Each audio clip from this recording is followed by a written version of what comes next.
Glória a Deus, igreja. A paz do Senhor mais uma vez. Já agradeceram a Deus pelo dia hoje? Já agradeceram pelo irmão que está sentado ao lado? Já olharam para ele e disseram: meu irmão, minha irmã, como você está bonito hoje? Já fizeram isso? Façam, viu? Missões tem muito a ver também com esse esforço de glorificar a Deus pela vida do irmão que está sentado do seu lado. Missões, entre outras coisas, é um esforço constante para que a cadeira que está aí do seu lado não esteja vazia. Nenhuma das duas, nem a da direita e nem a da esquerda. Missões é sobre se o corpo de Cristo está crescendo. Quanto está crescendo? Qual o número dos que hão de se salvar? Não que a gente possa contar de verdade. A igreja está grande ainda o bastante para os irmãos que aqui congregam? Missões é sobre isso aí. Missões é sobre ter alguém do lado que está querendo tomar da mesma água de onde você está tomando aí há 10, há 15, há 20 anos. Você está lembrando de avisar as pessoas do seu entorno que aqui tem água fresca?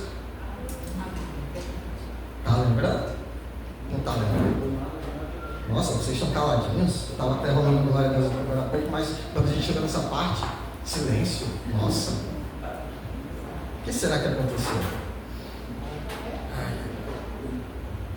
Vejam, eu trouxe uma palavra aqui que provavelmente é a perícope da Bíblia mais lembrada quando o assunto é missões. Sempre que a gente pensa na evangelização, sempre que a gente pensa em falar de Deus para o mundo, a gente corre para este versículo. Eu vou tentar falar mais perto para ficar mais alto, tá, pessoal? E vou compensar na voz falando mais baixo, certo?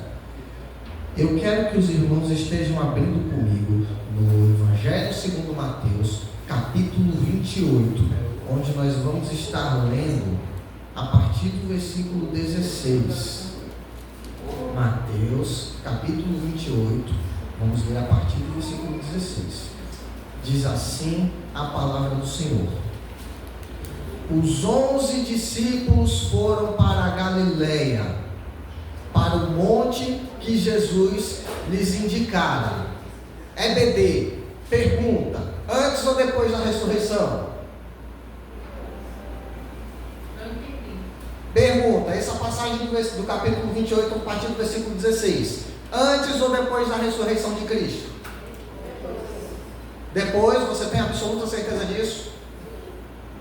Tá certo, é isso mesmo. Os 11 discípulos foram para a Galileia, para o monte que Jesus lhes indicara. Quando o viram, o adoraram, mas alguns duvidaram. Então Jesus aproximou-se deles e disse: foi-me dada toda a autoridade no céu e na terra.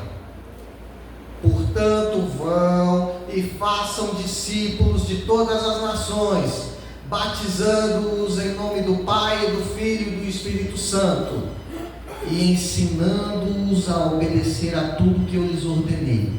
E eu estarei sempre com vocês até o fim dos tempos. Agora vocês prestem atenção numa coisa. Deus, o nosso Deus, o que nos colocou aqui, Ele quer conhecer a gente, mas principalmente Ele quer que a gente o conheça.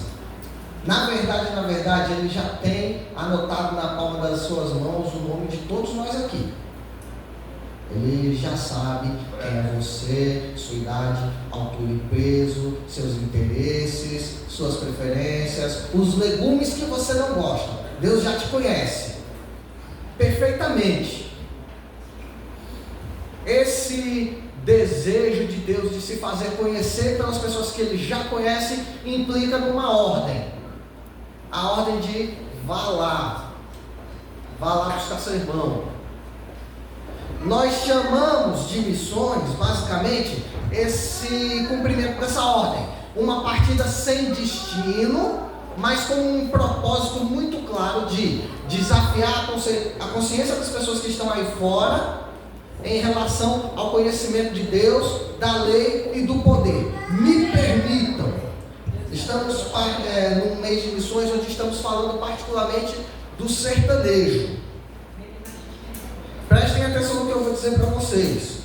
O sertanejo lá do sertão seco do interior de Poço Redondo, ou seja lá o que, ele acredita em Deus. E ele acredita no poder de Deus para trazer a chuva no dia de São José, que é o dia que planta milho. No entanto, parece que ficou uma lacuna no que diz respeito ao conhecimento da lei de Deus. Afinal de contas, ele é um devoto de São José. De tempos em tempos ele faz devoção a Padre Cícero. Em outubro ele faz devoção para Aparecida. Ele acredita em Deus. Ele crê que Deus tem poder para fazer chover no tempo oportuno. Vou trocar. Licença. Eu vou pegar esse aqui porque esse aqui está funcionando e não vai parar. Amém? Técnico de som? Amém. Amém. Muito bem. O sertanejo, ele crê no Deus que tem poder para fazer chover. Mas tem uma lacuna no conhecimento da lei. E aí? Como é que fica? A gente vai só deixar? Não, a gente vai ter que ir lá. O missionário vai ter que ir lá. Eu estou chamando assim missionário, não a pessoa que foi ungida missionário, mas qualquer pessoa que Deus estiver disposta a mandar até lá para levar o conhecimento da lei do Senhor para esse sertanejo. Vou chamar essa pessoa de missionário. Certo? Vamos prosseguir. Costumamos abraçar esse versículo, essa perícope que a gente leu, como o ponto máximo do comando divino de vai e faça missões.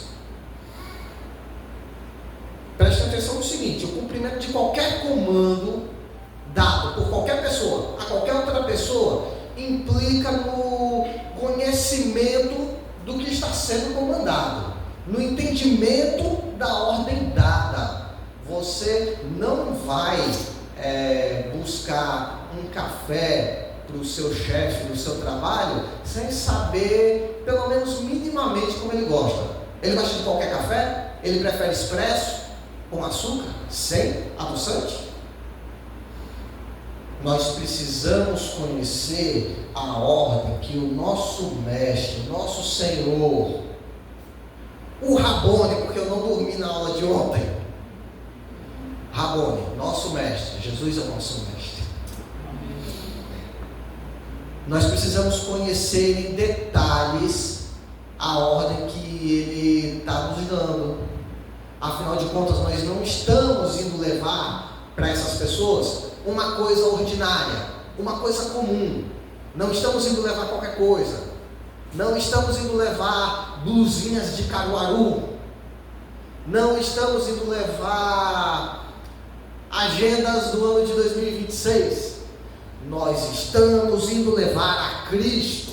Amém. E não morto, ressuscitado. Amém. Glória a Deus. Muito bem. Vamos lá. Quais são os aspectos importantes dessa ordem que o Senhor nos deu e que nós normalmente chamamos de ID? O primeiro aspecto é ordem dada aos discípulos. Se vocês lerem aí nos versículos 16 e 17, vai ver o seguinte: os 11 discípulos, ou seja, os 12 menos Judas, foram até o monte que Jesus indicou e encontraram com ele. E aí, para eles, ele proferiu a dita ordem para os discípulos. O primeiro aspecto que eu quero chamar a atenção dos senhores, obrigado, em nome de Jesus. O primeiro aspecto que eu quero chamar a atenção dos senhores e das senhoras foi que o ID foi confiado a discípulos. Discípulos de Cristo receberam a ordem. Ele não deu o ID para um pizzaiolo, nem para um carteiro, nem para o padeiro, nem para o leiteiro e nem para o motorista de ônibus. Ele deu para os discípulos. Inclusive aqui eu quero, se vocês me permitem, abrir um parêntese sensível. Em anos bem recentes a gente tentou confiar a nossa missão de levar a lei de Deus para o mundo fora da igreja aos políticos. Não é para confiar nos políticos. Essa missão foi dada para os discípulos. Os políticos não têm nada para contribuir com esta missão. Ela foi confiada aos discípulos. Ou seja, o seu pastor, a esposa dele, a missionária, o líder de jovens, a moça do departamento infantil, o pregador visitante, o pessoal do louvor, o pessoal da mídia. Essa bomba cai no colo de vocês. A irmãzinha do círculo de oração, aliás, todas as irmãzinhas do círculo de oração. Essa coisa chamada ID é um assunto nosso. Somos nós que temos que ir, enquanto discípulos de Cristo. Tá, e o que é um discípulo de Cristo? Crê em Deus, ama a Deus acima de todas as coisas, ama seu próximo como a si mesmo, cumpre o decálogo inteiro, discerniu perfeitamente os rolos dos profetas que 2000 anos antes de nós estavam escrevendo: arrependa-se Israel, converta-se Jerusalém, livre-se dos seus ídolos, abandone a violência. O discípulo é aquele que entendeu, por exemplo, a tarefa de Jonas em Nínive. Nínive, essa cidade vai ser esmagada por Deus por causa da violência. Arrependam-se. Ou que entendeu a missão de Jeremias. Pastor, eu já consigo pregar de cima de Jeremias. Foi meu professor de proféticas. Entendeu muito bem o discurso de Jeremias. Jeremias dizendo para Jerusalém: abandonem os pecados do seu coração. Vocês vão passar pelo castigo dos pecados, mas vão em paz, submetam-se a Deus, arrependam-se e vivenciem esse período que Deus está colocando perante vocês. O discípulo é esse aí. Ou o discípulo pode ser também como João, raça de víbora. Você não vai se livrar da ira vindoura. Reparta o que você tem, aceite o que você tem. Soldado romano, haja com honestidade. Publicano, haja com honestidade. Esse é o discípulo. Ou talvez até como Estevão: eu estou vendo o céu aberto. Esse é o discípulo. Pronto, então, aspecto 1 da ordem dada: ela não foi confiada a ninguém, senão aos discípulos. Guardou? Amém. Glória a Deus. Amém. O aspecto 2, crítico: foi-me dada toda a autoridade. É o versículo 18, parte B. Ele chega para os discípulos e diz: me foi dada toda a autoridade no céu e na terra. Ou todo o poder, na sua versão aí. Me foi dada toda a autoridade, me foi dado todo o poder. Dá na mesma. Eu tenho todo o poder no céu e na terra. Diz respeito a quem está fazendo a chamada. O nome dele é Jesus. Ele é o Filho de Deus. Amém. Glória a Deus. O Filho de Deus, ele viveu assim. Ele nasceu de uma mulher, mas ele não era filho de um homem. Ele era exclusivamente Filho de Deus. Durante o período que nós chamamos de seu ministério terreno, de 3 anos, ele fez sinais e milagres. Ele, em primeiro lugar, ensinou a interpretação completa da lei. Ele mesmo. E aí, em segundo lugar, ele fez sinais, prodígios e maravilhas que mostraram o poder dele.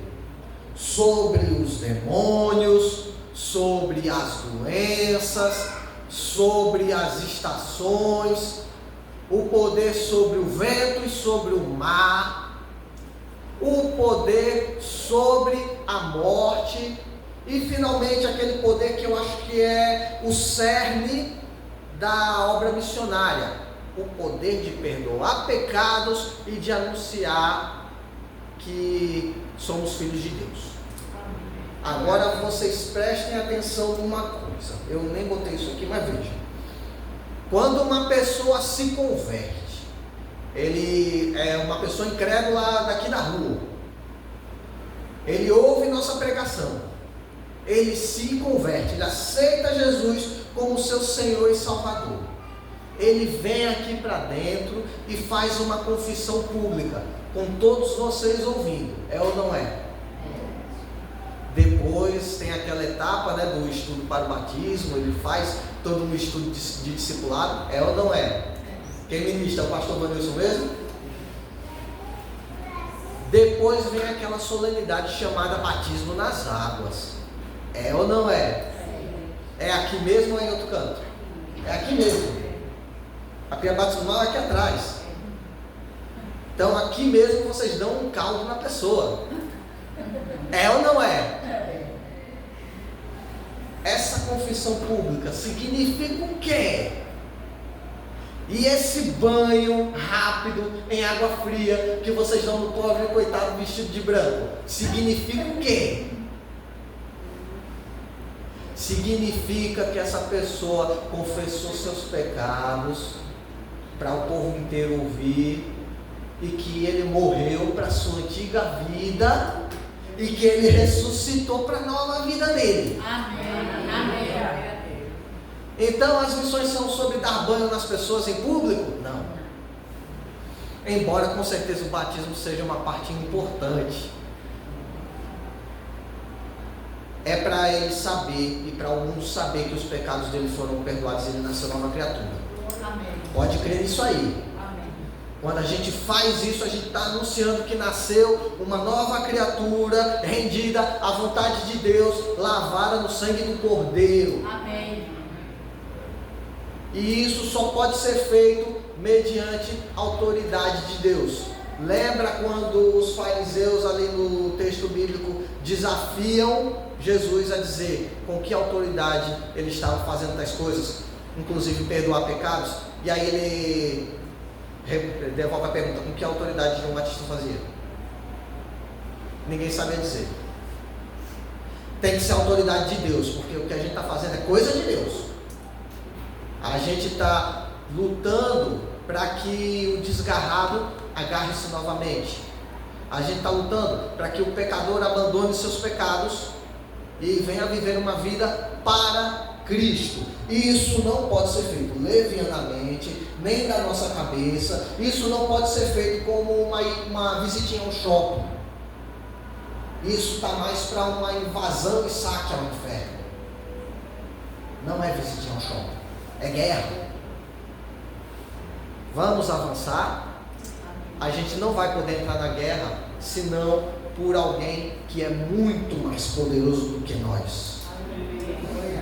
Então, o que chamou tem poder.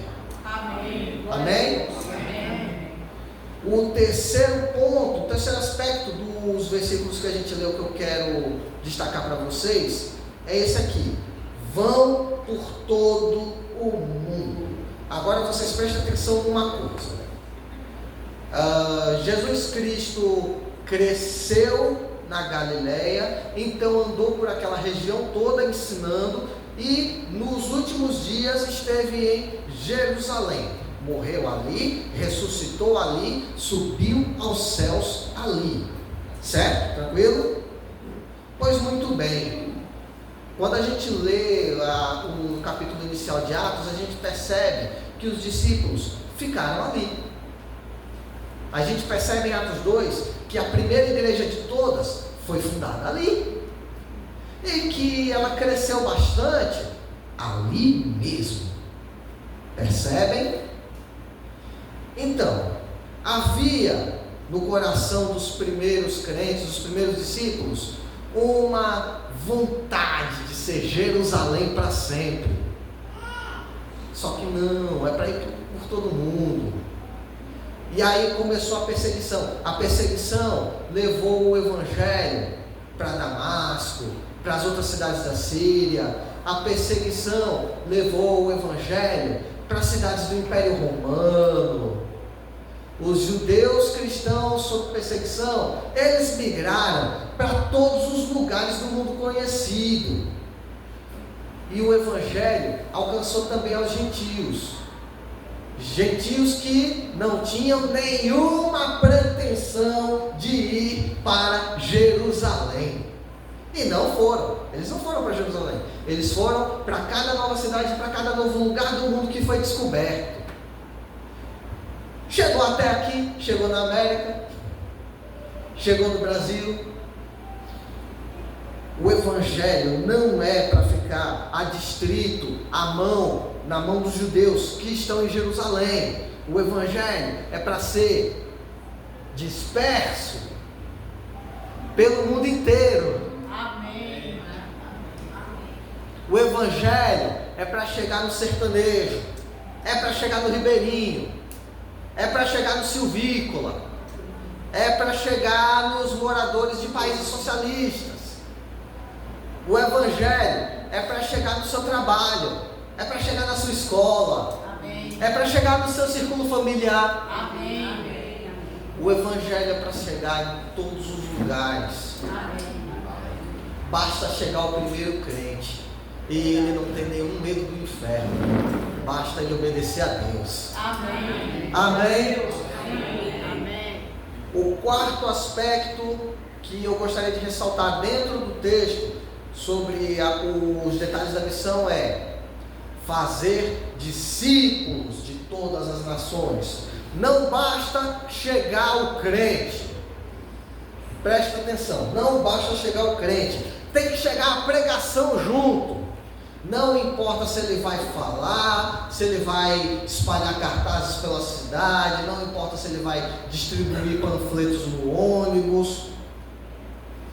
O importante é que o evangelho vai chegar. As pessoas têm que ser feitas discípulos. Tá, a gente já conversou agora há pouco sobre o que é um discípulo, né? Agora prestem atenção no que eu vou dizer para vocês. Vamos começar falando das outras religiões que tem por aí. Buda tem discípulos? Tem. Maomé tem seus discípulos também. Concordam? Legal?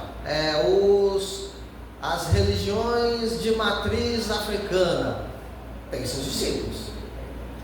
Infelizmente, essas divindades têm seus discípulos também. Vamos falar de fora das religiões. Os gurus do coach. Paulo Marçal tem ou não tem seus discípulos? Tem sim.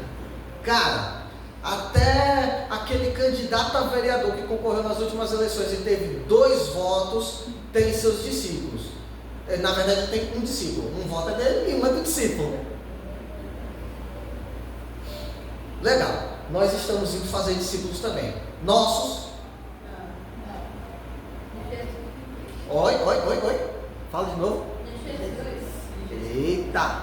Discípulos de Cristo nós estamos indo fazer. Não estamos indo buscar para a gente mesmo.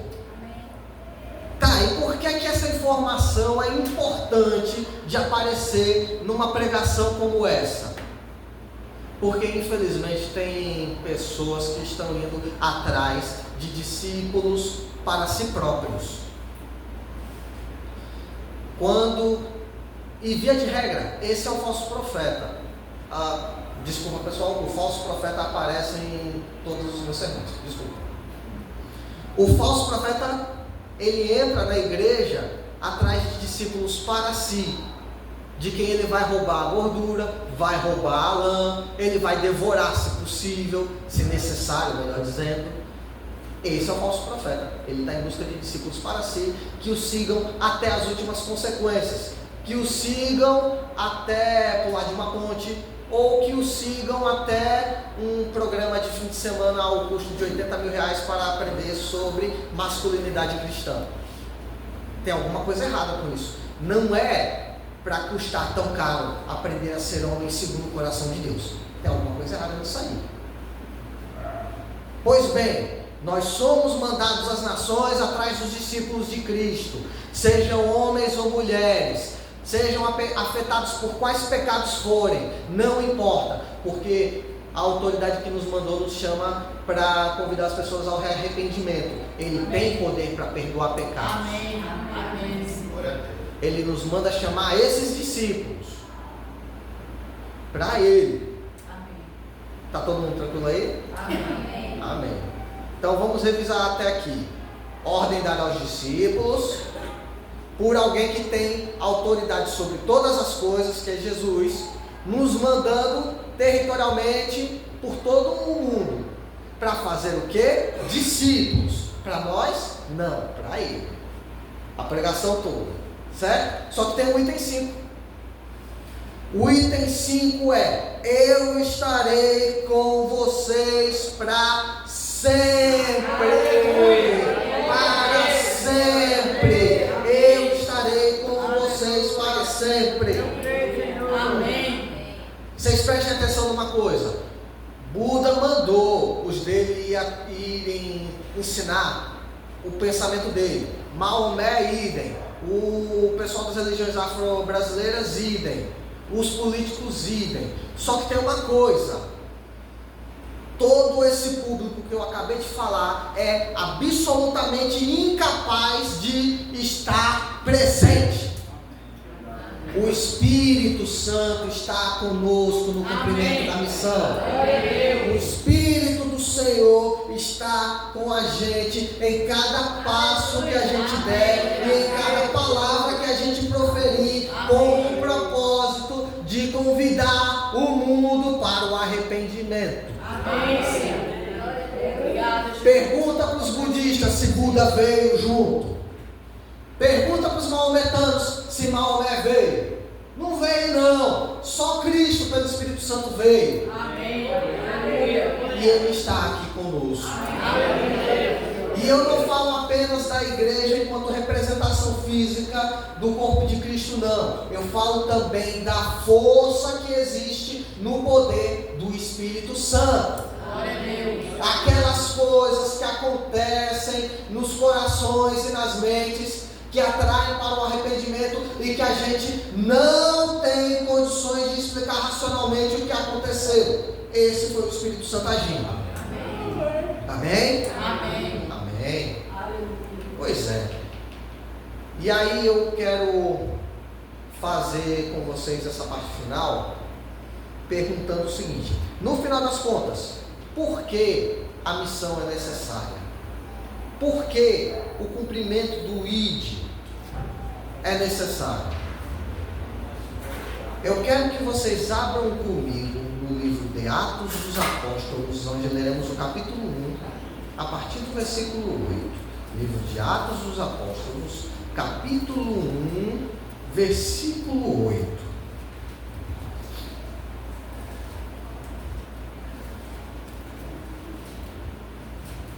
Todos encontraram? Amém. Amém.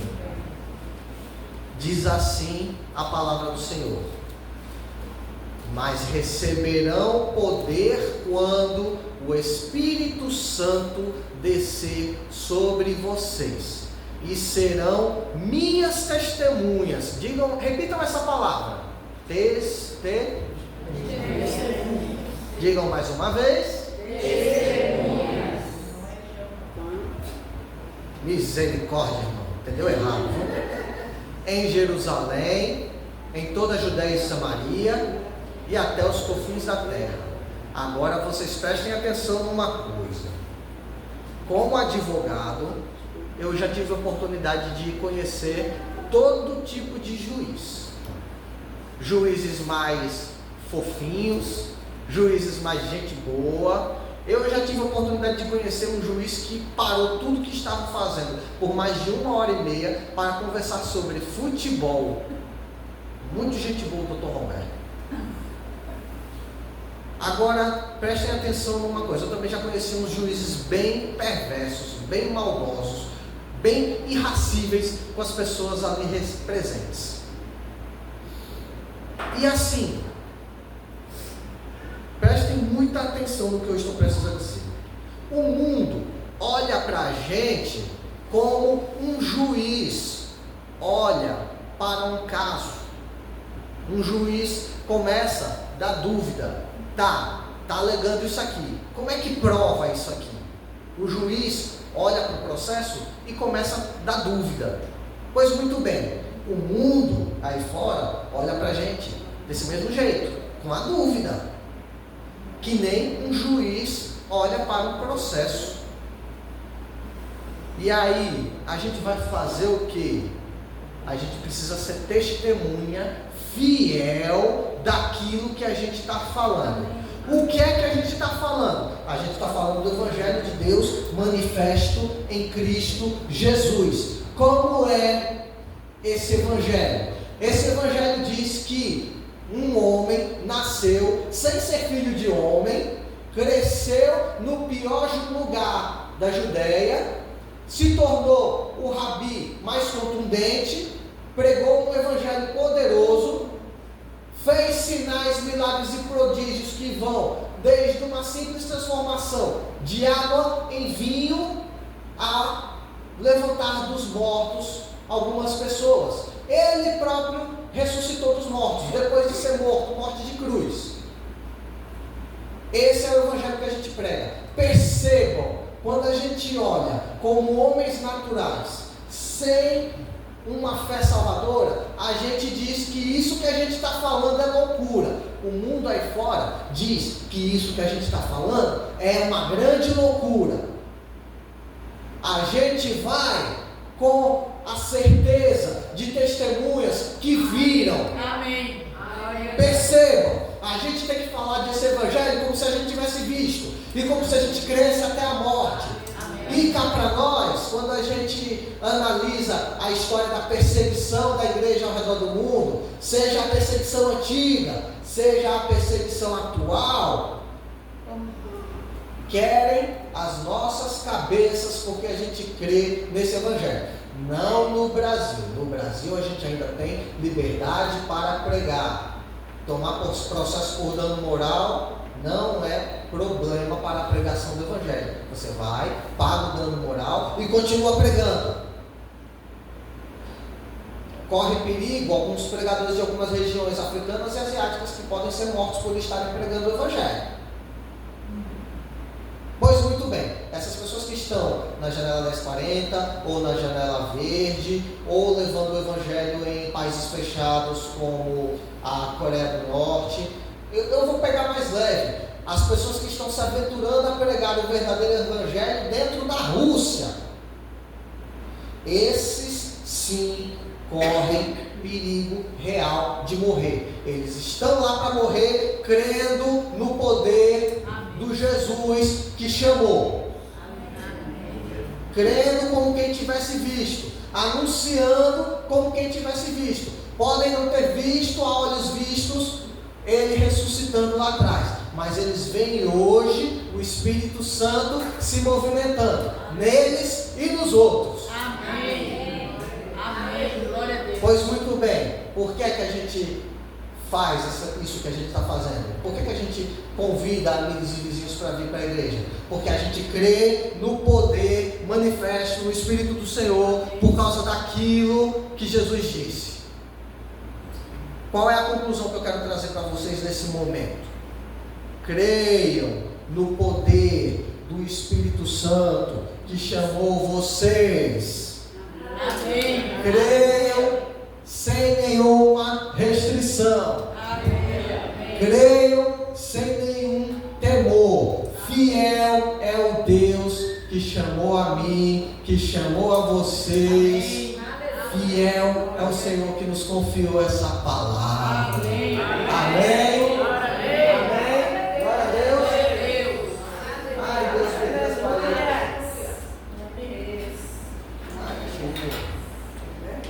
Amém. Amém. Pois bem, já estou encaminhando para o final mesmo.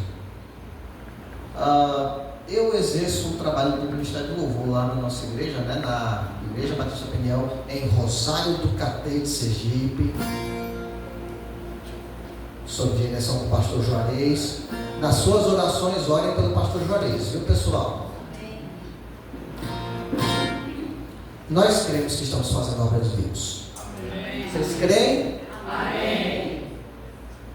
Será que alguma coisa pode parar essa obra de Deus? Nada pode parar a obra de Deus. Nada pode parar a obra de Deus. Ninguém vai deter. Amém. Obra santa.